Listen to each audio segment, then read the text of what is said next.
Pozdravljeni v novem, enem posebnem podcastu. Tokrat bomo govorili o alkoholizmu, o intimi in o tem, kako alkoholizem vpliva na naše partnerstvo. Praznovali pa bomo tudi 20-letnico Društva Človeška toplina in kot se za rojstne dneve spodobi, bomo nekaj tudi podarili. Društvo je pomagalo v teh letih mnogim odvisnikom in pa tudi njihovim družinam. In mislim, da smo v našem društvu v teh letih gostili več kot 500 ljudi in zato smo tudi zelo ponosni na svoj obstoj in na vse člane, ki so nam zaupali.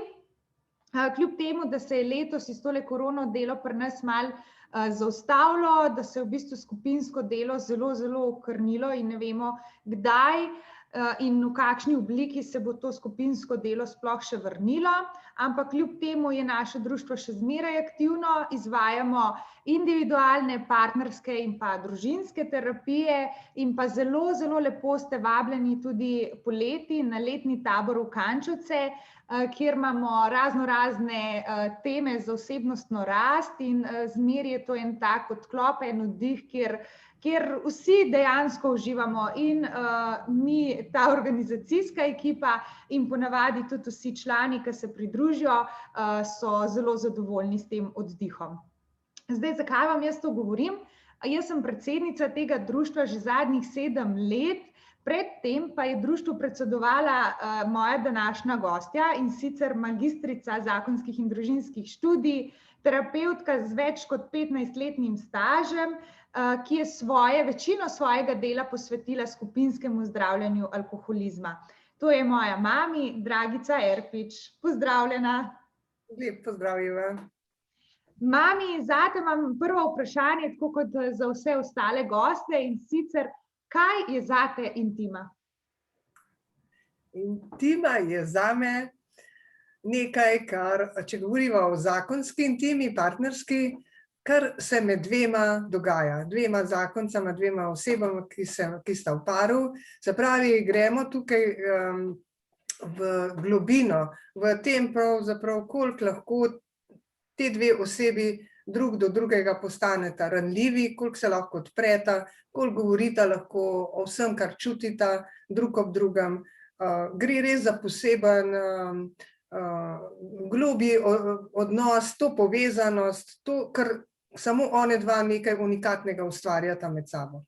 Lahko je to povezano tudi s spolnostjo, ampak intima je več od spolnosti, je vse to, kar obsega celo človeško telo, psiha, duhovnost, če lahko še zraven to dimenzijo damo.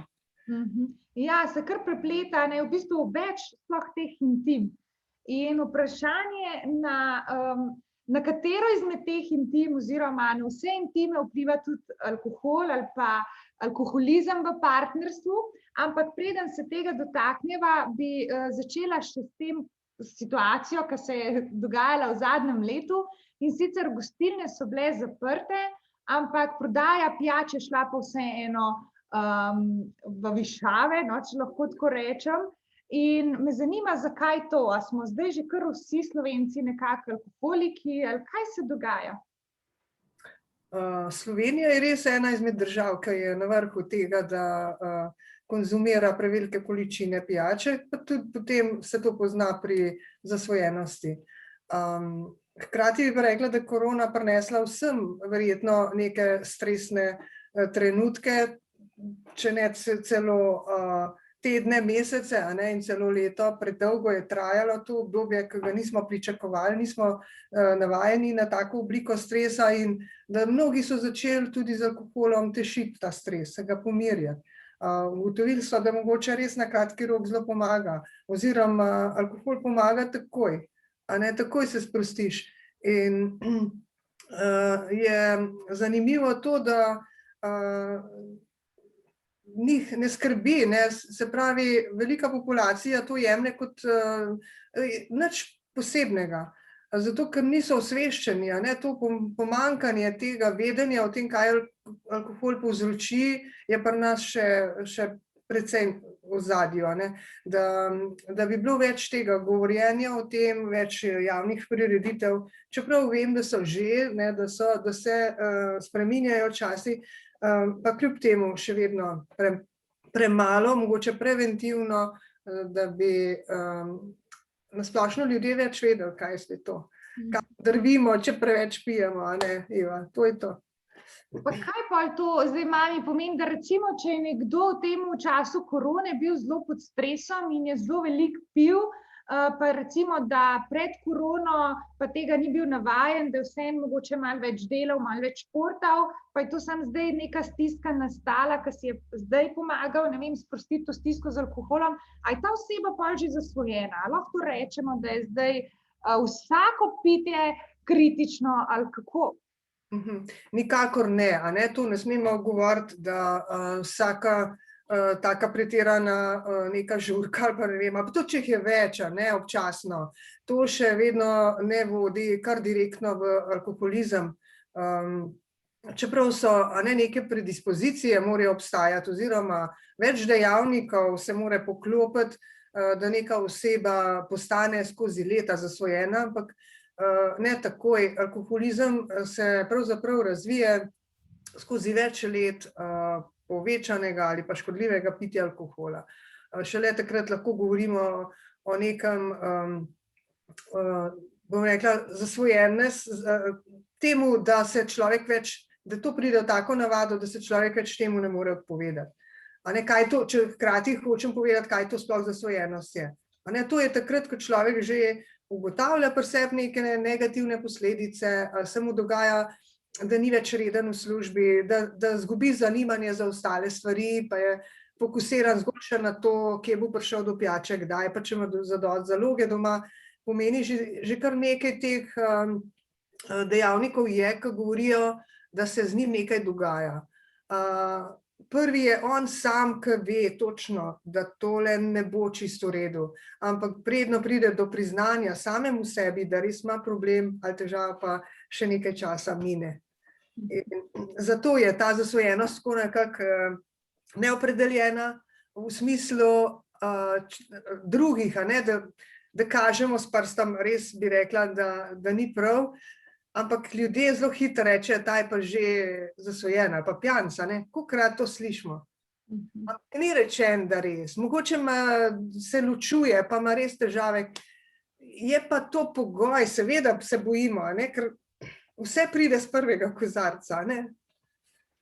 Ampak mora biti tudi, se pravim, drugi pogoji še izpolnjeni. In zakaj potem pride do tega? No, če recimo, da se nekdo želi sam malo sprostiti, kako to, da potem tega partnerja začne motiti, da se želi nekdo sam sprostiti? Zakaj? Kje je sploh ta problematika zasvojenosti v partnerstvu ali pa kako alkoholizem dejansko vpliva na intimo? So to različni primeri. Nekje sta dva partnerja, ki oba dva rada malo spijeta in pravzaprav dolg časa ni to noben problem. Dokler mogoče nekdo začne pretiravati. Kako? Ja, da spije toliko, da se ne zaveda več, a ne? Da nima več kontrole nad tem. Da mogoče potem celo pride do kakšnega nasilja. Da pride do prepirov, karkoli, ne? Takrat bo drugi partner začel mogoče dojemati, ok, tole ne bo v redu. Čeprav potem še vedno nekako tolerira ta dejanja, tudi zato, če on pije, ne bo takoj napadal drugega, ja, zdaj moraš iti takoj na zdravljenje. Ker ve, da bi to pomenilo, če mora iti partner, da verjetno tudi mene doleti, da ne smem več piti. Dostikrat je to ovira celo. Tam pa, kjer je pa en striktno abstinent, ali pa ni nujno, ampak da res zelo malo pije, ali pa zelo občasno, bo pa hitreje motilo to, da ta njegov partner pa kar to, a ne, zelo pogosto uporablja. In ima neke izgovore, danes je bilo to, jutri je bilo to. In tudi se dogaja to, da tolerira partner nekaj časa, ampak mislim, da bo prej zaznal, da tole ni v redu in da ga bo opozoril na to, da nekaj bo treba narediti, ne. Čeprav verjetno tudi ta zmožnost ali kako potrpežljivost verjetno je povezana tudi s tem, da so bili, se mi zdi, predvsem naši očetje zelo veliko odsotni, jih nismo bili navajeni, tako da če zdaj kakšen partner ga dlje časa ni ali pa je malo odsoten zato, ker gre s prijatelji nekam Pet, da je to kar še nekaj, kar se nam zdi kar ok, kar sprejemljivo. Ampak si pa predstavljam, da tak odnos pusti zelo ene posledice v smislu tega pogrešanja, ene bližine, ene intimne povezanosti, da ne moreš biti zares nekom skupaj ali pa povezan, če je nekdo ves čas nekje drugje. Prav, Maševa, to je, čim je nekdo pod vplivom neke substance, katerekoli ni nujne, le alkohola, so tudi druge, je ta človek spremenjen, je čustveno drugače dovzeten, ni v stiku s sabo, s svojim telesom, začne se drugače obnašati, tudi njegove misli postanejo drugačne, nekako je odsoten. Drugi zazna to odsotnost, čeprav ne bo priznal, ampak tale partner točno ve, danes pa nekaj spil. Pa tudi, če je bilo to malo. Ker sta one dva partnerja, se to poznata, tudi otrok bo zaznal starša, da je nekaj spil. To je več na telesni ravni, to zaznamo. Potem je pa drugo, ker nam ta oseba to zakriva. Začne skrivati, začne tajiti, pravzaprav razvija te obrambne mehanizme in tukaj pa že govorimo recimo o začetku neke zasvojenosti, kjer pride sram oziroma strah, da bi nekdo prepoznal, kako je z mano, da res preveč pijem. In tukaj se začne ta partnerstvo krhati. Nista več zares skupaj povezana. En partner mogoče čuti, da zgublja drugega, da beži ven. Mogoče celo krivdo nase vzame z mano kaj narobe, zakaj se z mano ne pogovori.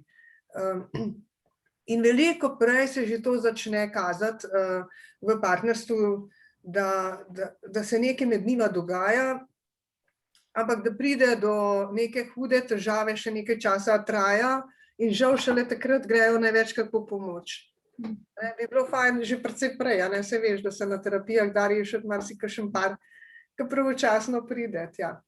Ja, v bistvu se zdi, da je odvisnost res ena pot navzdol, da se sam zaostrujejo stvari. In tudi, če si še toliko želimo držati stvari, nekako pod kontrolo, da se ne da več, kar pogrezamo se potem nek živi pesek.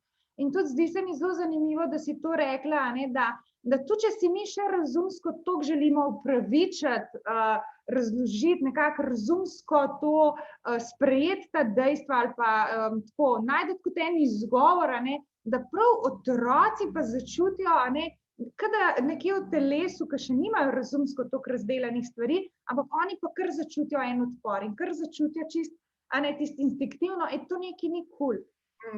Odrasli se mi zdi, da velikokrat najdemo še kakšna opravičila, kakšne izgovore, da je to kar ok, pa da je to kar sprejemljivo, ampak otrok bo pa takoj zaznal, nekaj je narobe. Ja, telesna govorica je veliko močnejša, od naših besed in dejanj. Telo ima razvito neko sposobnost, tudi ima te, kako rečemo, zrcalne nevrone, kjer pravzaprav začnemo doživljati, tudi že kot otrok, doživlja z gledanjem svojega očeta, svojo mamo in pravzaprav doživlja na sebi to. Te občutke, ki jih one dva doživljata, vsak za sebe bo otrok čutil v sebi. On si jih seveda ne zna razložiti, nič ne ve, kaj s tem narediti, ampak zapisale se pa bojo v njegovo telo. In tu govorimo spet o teh vzorcih. Vzorc, ki se preko telesnega spomina, implicitnega spomina prenaša naprej na druge. In tudi naprej skozi otroštvo gre v odraslo dobo. In prej si omenila to intimo, kje se to dogaja, da partnerja med sabo začutita. Se pravi, ta prvi intimni odnos je otrok pa mama.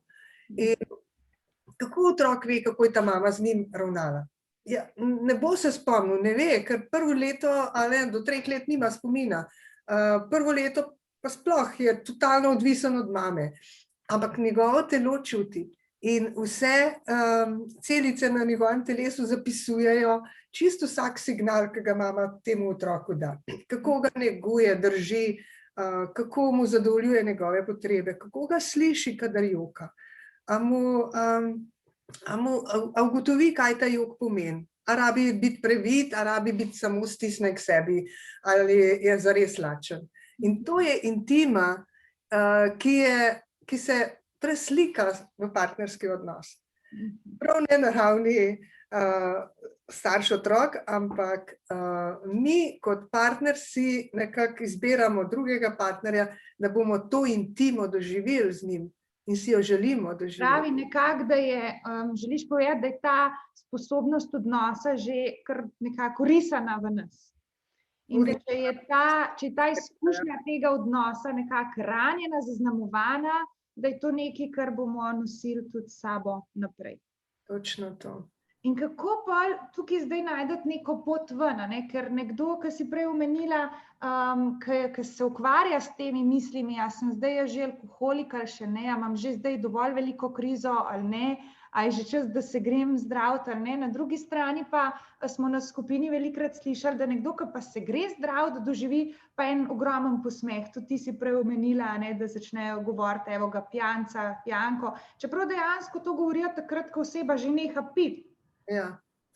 Ja, žal, a ne, to je res neka velika ovira glede tega, da bi se ljudje prej odločali za pomoč oziroma prav zdravljenje, bolnišnično mogoče, če je potrebno, ali pa katerokoli drugo zdravljenje. Poznamo več vrst, ampak sram, strah, da ga bo kdo videl, opazil, da se bo to razvedel.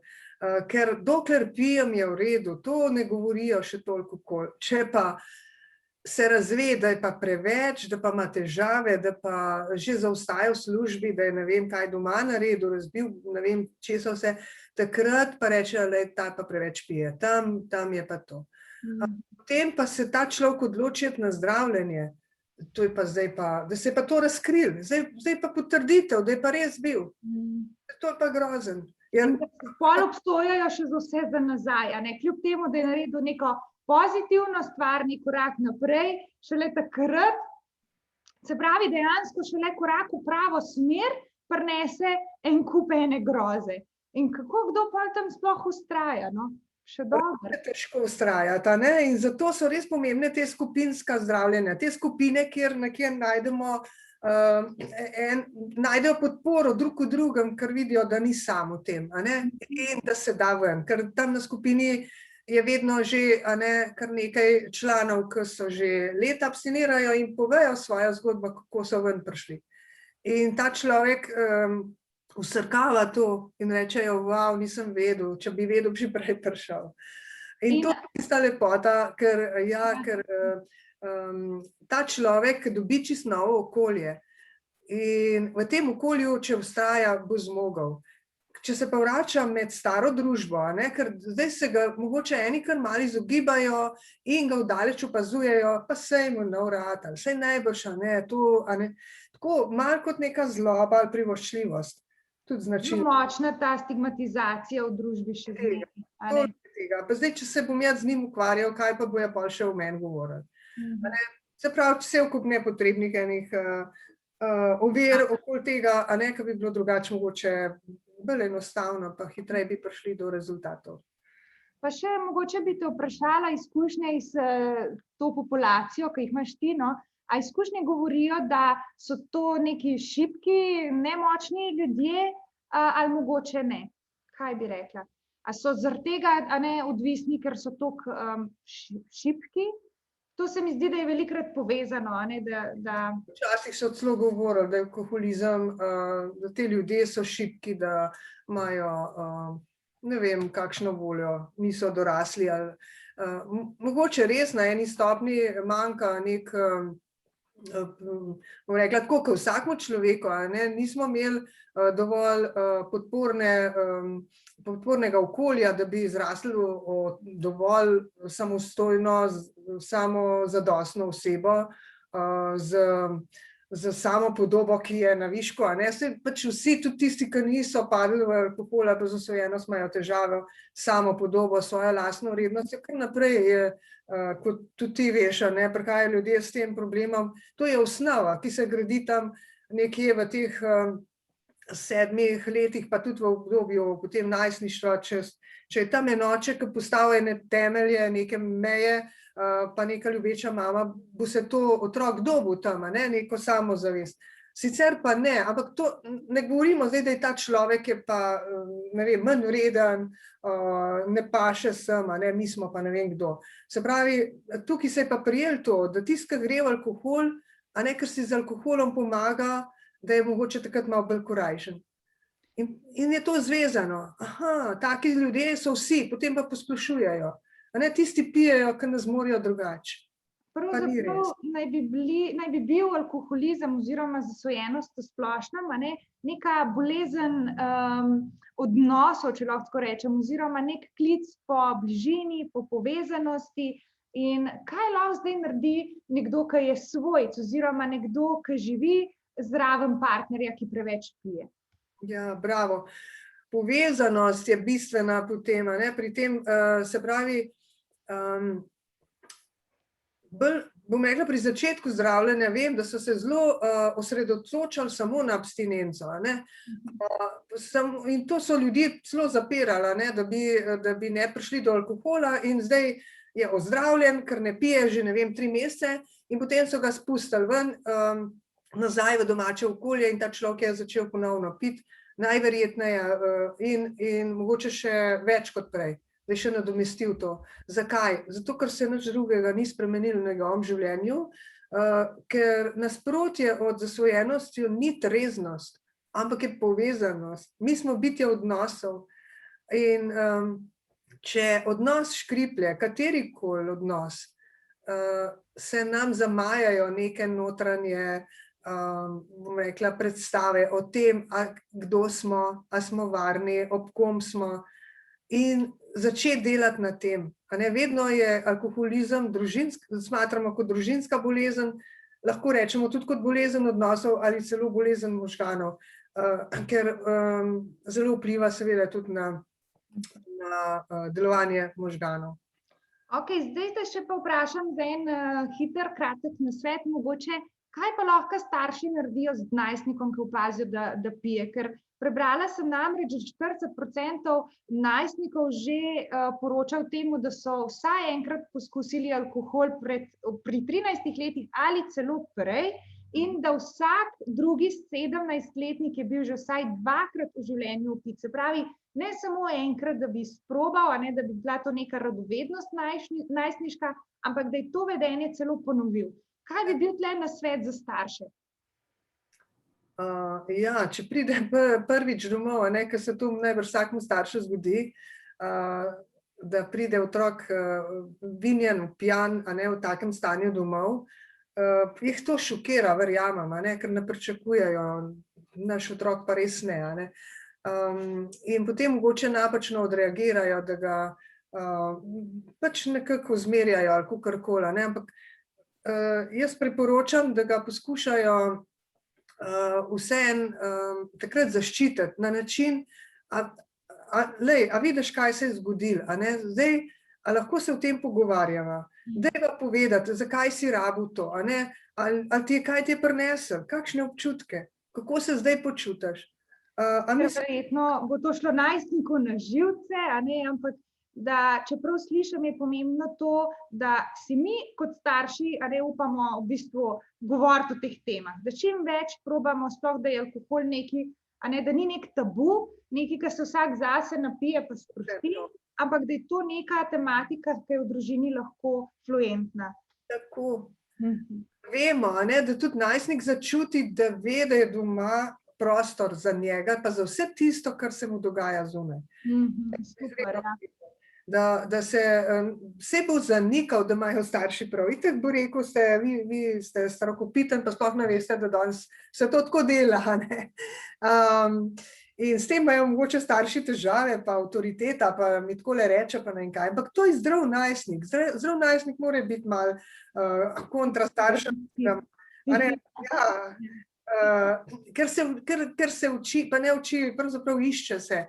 Postavlja si svojo identiteto, samostojnost, gradi si neko njegovo gledanje v svet, ne starševsko. Čeprav bo prav to, kar je doma.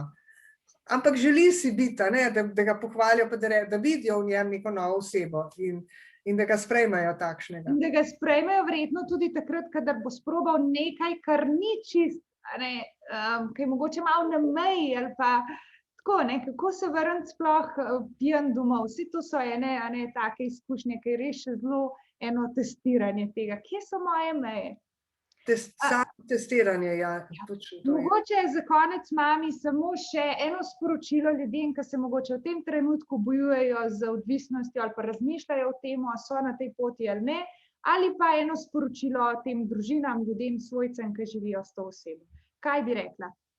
Mislim, da je za vse najlepše slišati tisti, ki se s tem problemom soočajo, ali pa oni, ki so še na meji, pa ne vejo, kam, da vejo, da se da ozdraviti, da je ta bolezen ozdravljiva, če se ji že reče bolezen, eni reče, da ni bolezen, ampak kakorkoli že, da se to da narediti spremembo, ampak treba je priti do odločitve in nekam iti. Bravo, super. Ne bo noben prišel. Se pravi, eno upanje ti daješ ljudem, da je pot ven iz tega, ne glede na to, koliko so se pogrezali ali pa imajo občutek, da so se pogrezali. Ok, hvala lepa, mami, jaz sem vesela, da si se odzvala, da si prišla, jaz vem, da nekam vse mi v bistvu spravimo svoje starše, če so pripravljeni se odzvati, evo, tako kot moja mami je sprejela nov izziv in sem zelo vesela, da si mami tole dovolila, jaz upam, da še kdaj, še kakšno oddajo, še na kakšno mogoče sorodno temo, bi pa pred koncem še seveda rada povedala več o nagradah. Danes podarimo 2 taka polštrčka, eden je rozast, eden je moder, je pa gor sporočilo, če je ljubezen prava, bo vedno našla pot, da se uresniči. Bo vedno našla pot, ja, da se uresniči. In pa na modrem je sporočilo, resnična ljubezen sprejema ljudi, kakršni so in jih ne skuša spremeniti. To se mi zdi tudi eno tako dobro vodilo, za vse ljudi, ki se dejansko bojujejo z zasvojenostjo in tudi za vse svojce, da si pravzaprav vsi ljudje želimo biti sami sprejeti. In pa seveda ne gre tudi brez moje knjige, namreč tudi to knjigo je izdalo Društvo Človeška toplina, tako da te 3 nagrade bomo podarili. Mami, kaj jim damo, da sam kaj komentirajo od spodaj? Če so pogumni, pa ne napišajo, kaj oni mislijo o tem, oziroma a vejo, kaj to je, sploh ta bolezen, a vejo, kam iti po pomoč, če rabijo. Pa mogoče tudi pogledajo, ker bomo dali kakšne kontaktne podatke, da se... Ja, tako, ja, za nagrado, se pravi, v komentarje zapišete, karkoli veste o alkoholizmu, karkoli se vam utrne, mogoče tudi kakšen odziv, kako se vam je zdela današnja oddaja, kako se vam je zdela moja današnja gostja, če so si mogoče kaj podobne z mami, če zdaj lahko primerjate hecam se malo. Skratka, kjerkoli komentar na Facebooku ali na YouTubeu bo prišel v poštev in naslednji teden v četrtek bomo te nagrade, torej 3 nagrade tudi podarili. Kogar pa zanima naš letni tabor v Kančevcih, tam se nam pridruži še moja starejša sestra, torej še mamina druga hčerka, namreč tudi ona se izobražuje za terapevtko, manjka ji še 1 leto, ampak vseeno zelo aktivno pomaga pri organizaciji in dogodkov in tudi programa v Kančevcih in ima zelo super ideje, zelo zanimive programe, zmeraj organizira kaj takega živahnega, nekaj, kar ni statičnega, ponavadi zelo dinamične delavnice in jih zelo priporočam, tako da, ja, kdor pa si želi še več naše družinske družbe in teh poletnih taborov v Kančevcih, pa dajte spremljati našo in Facebook stran in spletno stran, skratka, bomo sigurno še v kontaktu. Tako da, zdaj pa hvala vsem, ki ste gledali, hvala tebi, mami. Hvala, Eva. Adijo. Čau, čau.